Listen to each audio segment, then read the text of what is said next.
So let's talk about these subunit protein inactivated vaccines. And so essentially what we're doing here is going back to our pathogen. We're saying, okay, look, we know that there's specific proteins on some of these pathogens that we can isolate. Instead of giving this patient the whole organism, let's just give them maybe a couple of those proteins. Okay, so maybe we just give them a couple of those proteins. And these proteins, we can then target these proteins and make antibodies against them. Okay, so we can take these antigens from this species, right, whatever it is that was on the cell surface, and we can make antibodies from that. All right, and so that's the concept. So we're just giving the protein components of the pathogen. So we wouldn't expect there to be any issues with, a replicating live pathogen or anything like that, because I'm just giving the proteins off of that virus's cell surface, for example, or from that bacteria. And again, you might be saying, okay, well, what kind of immune response are we going to generate here? When we can see it's humoral IgG.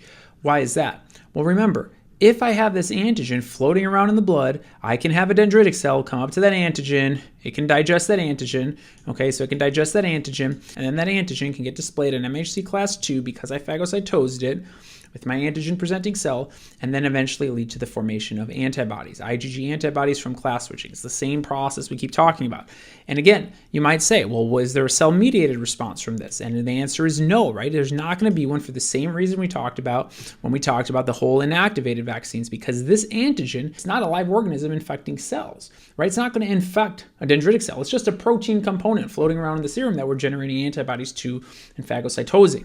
Okay, so for that reason, you're not going to get any cell-mediated response, again, with a subunit protein inactivated vaccine, right? You're just giving this patient a protein or an antigen from that pathogen. So you're only going to get humoral IgG response. If we're stratifying this is going to be in the middle somewhere in terms of its immune response. Pertussis is very classic. And then we also have hepatitis B, right? We talked about that a little bit in the last video. Hep B surface antigen, and we'll talk about this in greater detail when we talk about the microbiology section, but the Hep B surface antigen is going to be what we're targeting. So again, it's just like it says, right? If I have some virus here, if this is my Hep B virus, okay, I'll just put HB here for my Hep B virus, and on that Hep B virus, there's going to be certain surface antigens, okay? And instead of giving the patient a vaccine that has the whole Hep B virus, I might just give them the antigen, right? I might just give them what the antibody targets, for example, okay? And then we can also see HPV is on here, and then toxoid vaccines. And what we're doing is we're essentially giving the patient this toxin, but its pathogenicity has been wiped, right? So it's not going to be causing disease, but it still has immunogenicity, okay? So I can still make antibodies to it. So pathogenicity down, immunogenicity, we can still generate antibodies to, and that's the concept.